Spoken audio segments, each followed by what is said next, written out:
Bien, y abrimos este tramo de mercados y empresas haciendo referencia a otro de los datos que publicó el INDEC en la semana y que de alguna manera dejan alguna expectativa favorable en términos de la tendencia de la inflación para las próximas semanas en la Argentina. Hablamos básicamente de lo que fue el índice de precios mayoristas del mes de marzo, la referencia siempre obligada de los medios que habíamos comentado ya la semana pasada tenía que ver con la inflación minorista de marzo, que dio el 7,7%, pero la inflación mayorista, que es lo que usted ve ahora en pantalla, se redujo de manera sustancial con respecto al dato de febrero, que había sido del 7%, ahora cayendo al 5,1%. Los productos nacionales crecieron 4,9% durante el mes de marzo, los importados 6,9%, y le comento esto en términos de que esto puede ser una señal positiva en términos de alguna moderación de la tasa de inflación. Esto por supuesto habrá que chequearlo, porque el índice de precios mayoristas lo que informa es el nivel de precios, cómo se ha movido por supuesto, el nivel de precios que los productores e importadores han cobrado, en este caso durante el mes de marzo,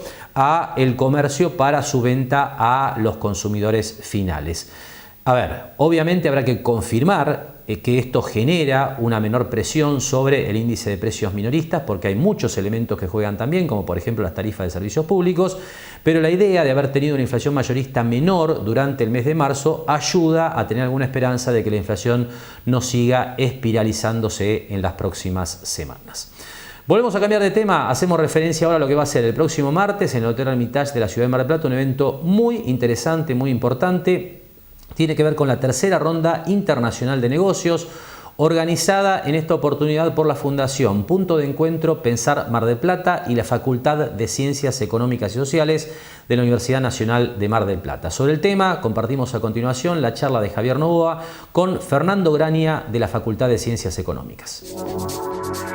Bueno, esta es la tercera presentación, la tercera ronda de negocios internacionales que organiza Punto de Encuentro Pensar Mar del Plata y que nos convoca a que los ayudemos en la coordinación, el armado de la ronda de negocios. La verdad para nosotros es muy grato porque permite también a la facultad, al CEDET, a la universidad, tener una llegada al empresariado desde otro lugar, así que para nosotros es muy bueno este tipo de eventos en donde hay un trabajo muy grande previo, en donde desde Punto de Encuentro contactan a todas las embajadas, ¿no? Es decir, vamos en esta oportunidad a ver 12, 13 embajadas, quizás 14, incluso ayer estamos hablando con una embajada nueva que posiblemente venga a Mar del Plata, con lo cual es un número de países que vienen a ver qué se vende desde Mar del Plata, qué se puede exportar de Mar del Plata, y algunos también vienen, en particular algunos viendo tema de café o cacao para que Mar del Plata importe en particular. Pero hoy el esfuerzo grande nuestro tiene que ver con dos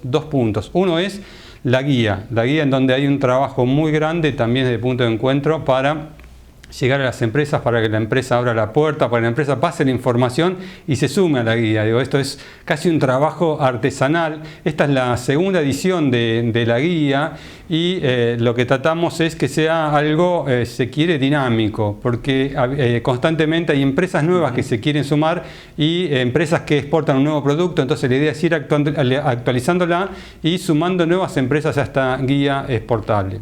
Ahora, esta ronda de negocios, obviamente súper beneficiosa para las empresas de la ciudad, pero también para la propia embajada, ¿no? Que puede venir y encontrar nuevos mercados, nuevos productos en un solo lugar sin tener que recorrer todos los países. Sí, bueno, en particular para las embajadas casi que es hacerles parte de su trabajo, ¿no? Es dejarles juntarlas en un lugar donde tienen todas las empresas para escuchar qué hay desde Argentina, en particular desde Mar del Plata en este caso, que se pueda exportar para sus países. Pero aparte es una relación uno a uno, es decir, está el embajador, el agregado comercial o el representante del país, junto con un empresario de la pesca, junto con un empresario del sector metalmecánico, junto con ese empresario en particular del cual se lleva una tarjeta y acuerdan algunas posibles acciones.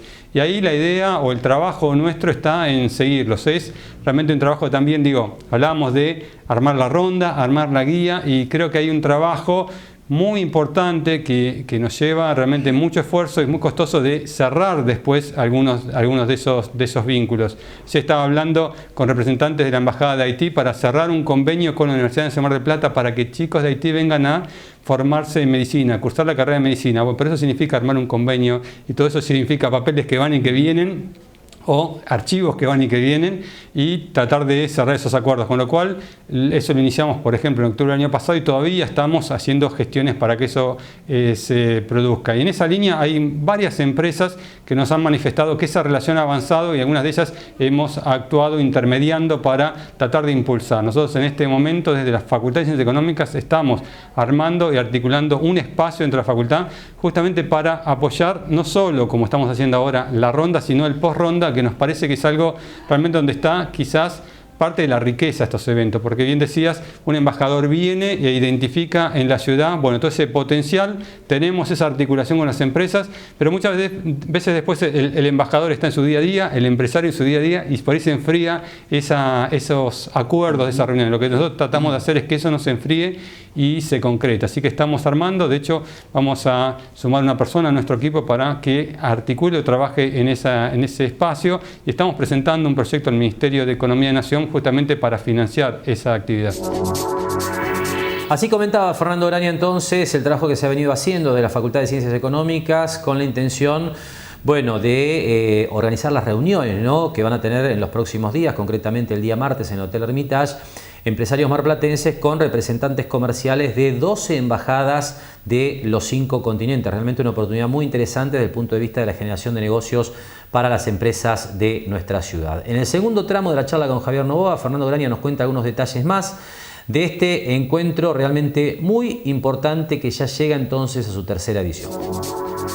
Sí, en eventos anteriores también, no sé, por ejemplo, Azerbaiyán o algunos países que uno no está acostumbrado a tener presente en las exportaciones de Mar del Plata. Pero recuerdo bien el país, pero sí recuerdo que desde Gion, que es una empresa de Mar del Plata que exporta a muchísimos países, bueno, en ese país que estaba presente no estaba articulando todavía o no estaba exportando. Bueno, y a partir de esa reunión se sentaron para empezar a generar vínculos, ¿está?, para que esa empresa pudiera exportar a ese país, que por ahí, como decís vos, es un país que resulta raro que esté articulando con Argentina, pero siempre hay espacios para algún producto de Mar del Plata que se pueda llevar hacia ese país. Y si no, realmente la articulación de distintos espacios realmente es muy rico. Y no solo quizás por las concreciones que se pueden llegar a dar, sino también para muchos empresarios que están empezando a caminar ese espacio de la exportación, y tener estos representantes internacionales en la ciudad les permite ir validando, viendo, ver qué preguntan, qué necesitan. La verdad que es un ejercicio también interesante, más allá de, como te decía, para nosotros como universidad, como Facultad de Ciencias Económicas, nos permite tener ese vínculo, fortalecer el vínculo con estos espacios productivos, ¿no? Así que para nosotros es realmente muy, muy grato este tipo de actividad, y agradecemos a Punto de Encuentro la invitación que nos hace habitualmente. ¿Qué embajadas hay confirmadas ya? Bueno, las embajadas confirmadas son Azerbaiyán, Chile, Filipinas, Paraguay, Grecia, Bélgica, Honduras, Palestina, México, República Dominicana, Tailandia y Nigeria. Como ves, un montón de países que algunos de ellos son muy interesantes y por primera vez están, la mayoría están por primera vez, pero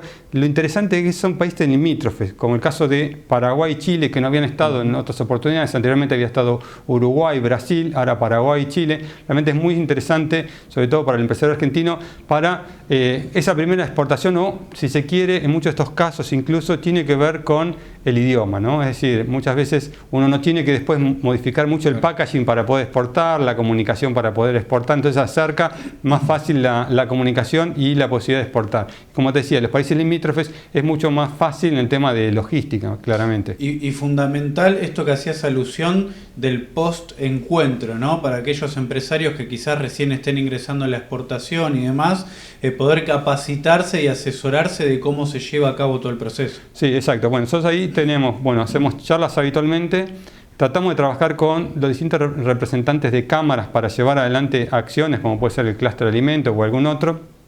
Y lo que tenemos es una tecnicatura universitaria en comercio exterior, que ya tenemos 33 graduados, los cuales van a estar muchos de ellos graduados y alumnos participando de la ronda, con lo cual también a nosotros acercar profesionales a las empresas también nos parece interesante, sobre todo en aquellas que todavía no han armado un espacio, un área de comercio internacional. Tenemos hoy estos graduados que se están formando, que están haciendo millas, podemos decir, en lo que es comercio exterior. Entonces también le acercamos de alguna manera a las empresas eso de la formación y la asistencia técnica. Bien, y después de esta referencia a lo que va a ser la tercera ronda internacional de negocios el próximo martes 25 en instalaciones del Hotel Hermitage, Vamos a ir cerrando este tramo de mercados y empresas para después, bueno, entrar de lleno en lo que ha sido la semana financiera con una referencia a otro de los datos que dio a conocer el INDEC en la semana y que de alguna manera pone en escena, pone en números la dramática situación social que atraviesa la Argentina, que obviamente amenaza con agravarse a partir de lo que es la elevada tasa de inflación de los últimos meses. Lo que ponemos en pantalla ahora entonces es la información que tiene que ver con la evolución de la canasta básica durante el mes de marzo. Les recuerdo que la inflación de marzo, a partir de lo que es el índice minorista, el IPC, dio 7,7%, pero en ese momento el INDEC informaba una inflación del rubro de alimentos y bebidas del 9,3%, con lo cual el impacto sobre las canastas básicas total y alimentaria, que son las líneas de pobreza y de indigencia respectivamente, bueno, han subido más incluso que el ritmo de la inflación general de todos los precios de la economía. La canasta básica alimentaria, que es la que marca entonces la línea de indigencia, en este caso que ponemos en pantalla para una persona adulta, esto cambia de acuerdo a la edad e incluso al sexo de cada persona y con esto obviamente cada grupo familiar tiene una canasta básica en función de su composición. Pero para la referencia de un adulto, la canasta básica alimentaria se ubica en marzo, según el INDEC, en 28.388 pesos, con un incremento mensual del 9%, mucho más que el 7,7% del índice de precios minoristas. La canasta básica total, que es la que mide el nivel o la línea de pobreza, se ubica ahora en 61.886 pesos con un incremento mensual del 8%. Naturalmente, la inflación alta y sobre todo la inflación más alta todavía de alimentos y bebidas, actualmente en la Argentina lamentablemente se constituye básicamente en una fábrica de pobres. Hacemos la nueva pausa en mercados y empresas y enseguida nos metemos de lleno en lo que ha sido la semana en los mercados financieros.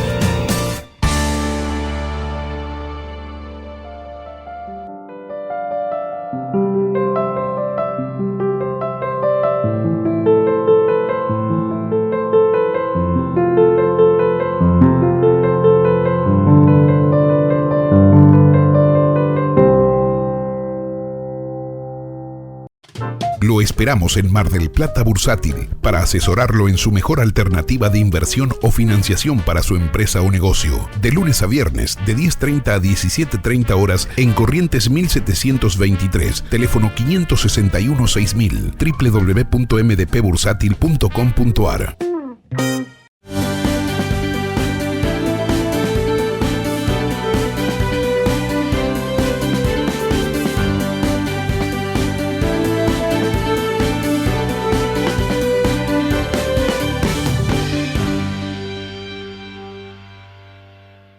Más beneficios, menos trámites.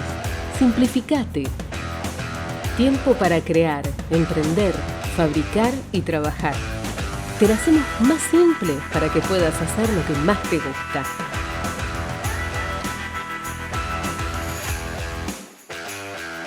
ARBA, Gobierno de la Provincia de Buenos Aires. Jauregui Berry, Di Genaro y Asociados. Asesoramiento jurídico tributario. Rawson 1857, segundo piso. Teléfono 410-7666 o 410-7999.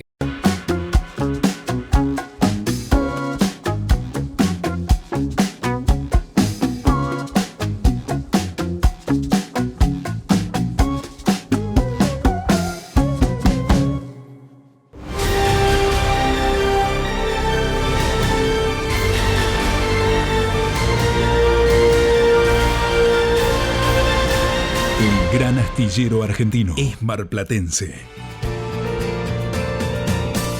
Último tramo de mercados y empresas y tiempo entonces ya de hacer un repaso de lo que ha sido esta semana financiera muy convulsionada en la Argentina, como ya a esta altura todo el mundo sabe, como comentábamos inclusive en la apertura del programa, pero muy tranquila realmente en las bolsas del mundo, como vamos a ver enseguida con el apoyo de los gráficos. Aquí lo que hay que comentar es que básicamente las bolsas del mundo, los activos de riesgo, se han movido en un contexto muy expectante, le diría, porque han aparecido muchos datos acerca de la mayor economía del mundo, la de los Estados Unidos, que parecen presagiar el inminente inicio de una recesión económica, con lo cual, bueno, en un contexto recesivo podrían caer las ganancias de las empresas y con esto las cotizaciones en la bolsa. De cualquier manera, ha sido una semana donde se han conocido muchos balances de empresas de las más grandes del mundo, con lo cual, bueno, justamente al haber aparecido hasta el momento números realmente positivos, con ganancias a buen ritmo, bueno, las cotizaciones se han sostenido en niveles muy similares a los de la semana previa. A todo esto hay que sumarle que ya los mercados se están preparando para lo que va a ser la próxima reunión de Comité Abierto de la Reserva Federal de los Estados Unidos. Esto va a ser 1 y 2 de mayo, es decir, solamente en 10 días,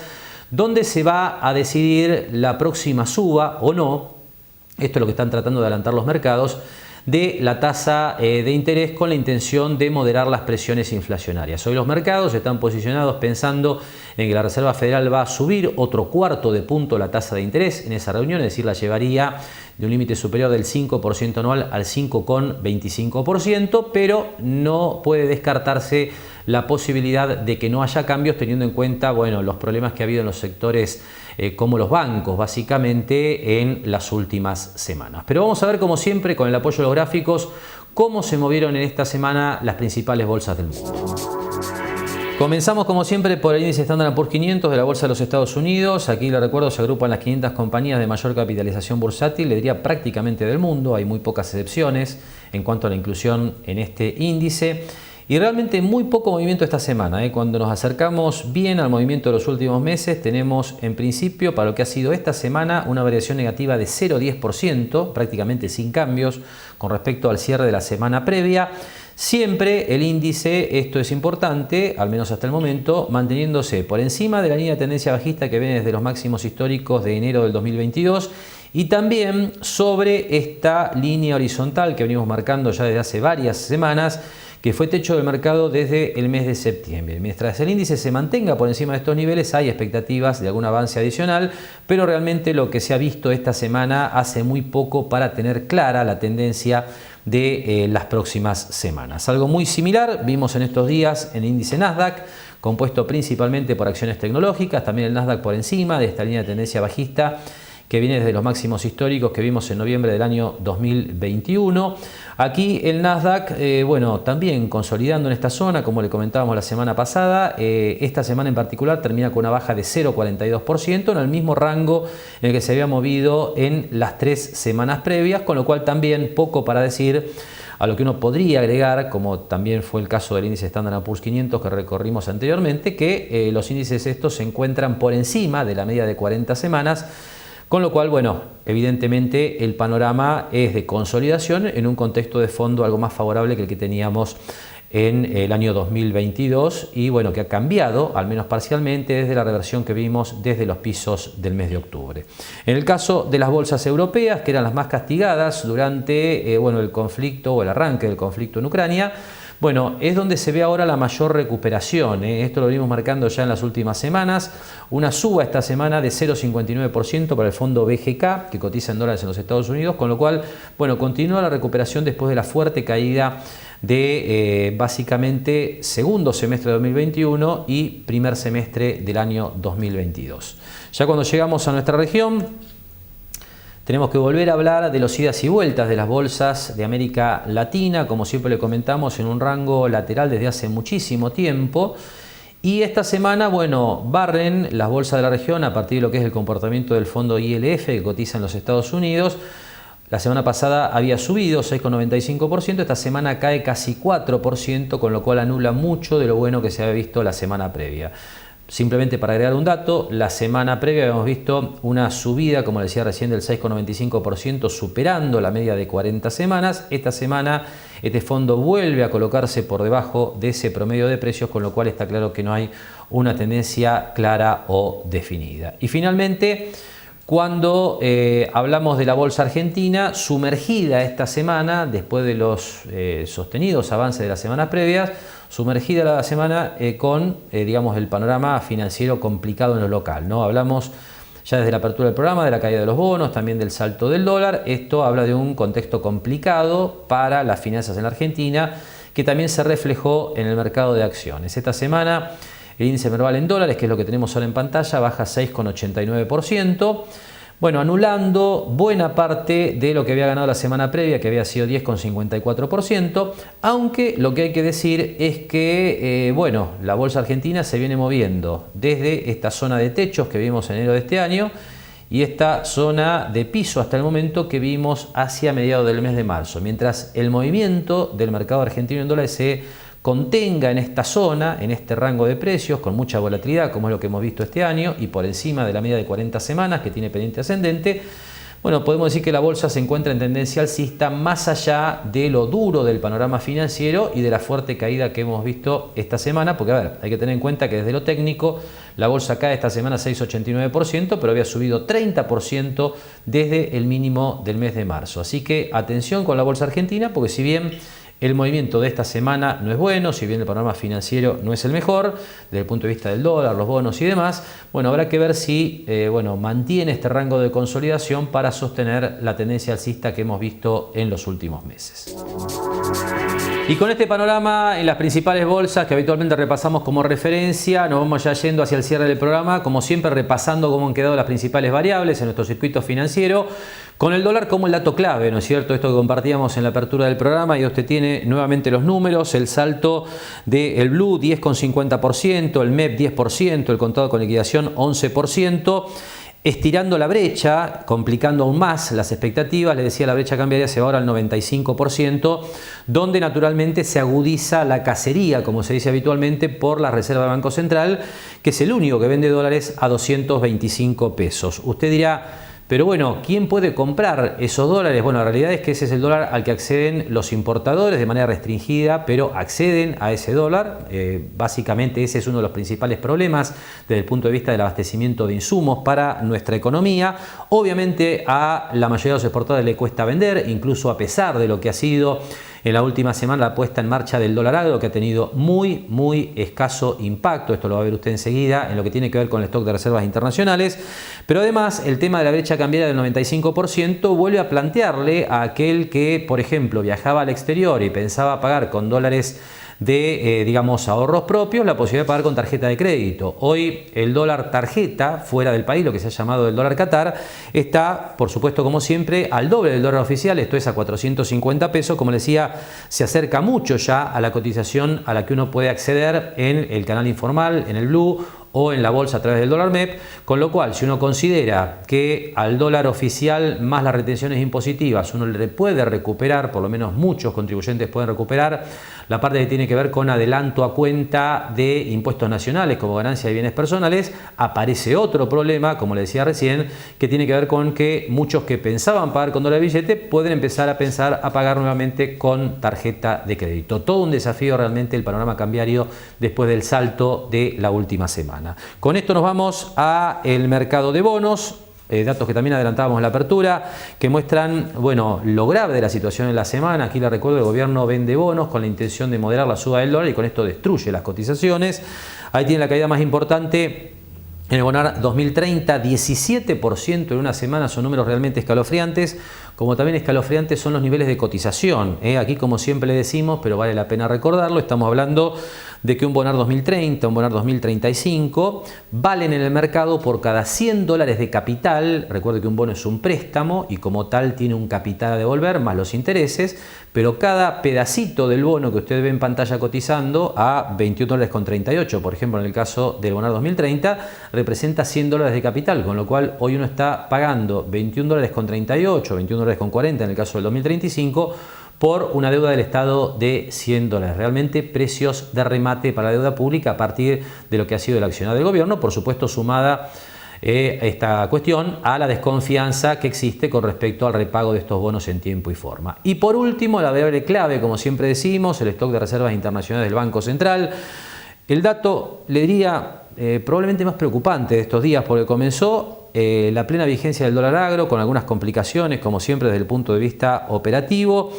Incluso en la jornada del jueves no hubo ventas de dólar agro, con lo cual hubo mucha preocupación. Después volvieron tímidamente el día viernes, pero así todo, que a esto vamos, la semana termina con dólar agro incluido, con una caída de las reservas internacionales de casi 500 millones de dólares. Con esto, la caída de las reservas a lo largo de los primeros meses del año, es decir, contando lo que había en el Banco Central al cierre de diciembre del año pasado y lo que hay al cierre de este viernes, uno encuentra una caída de 8.000 millones de dólares de las reservas internacionales Y a esto hay que sumarle, tenga en cuenta, los desembolsos del Fondo Monetario y también los desembolsos de otros organismos multilaterales de crédito, con lo cual la pérdida ha sido mucho más gravosa aún. Como siempre decimos, y con esto vamos llegando ya al cierre entonces del programa, cuesta entender, más allá de cuestiones políticas, por qué el gobierno se decide por no dejar que el dólar oficial se mueva hacia arriba, porque esto seguramente moderaría las presiones no solamente sobre el tipo de cambio en los mercados alternativos, sino también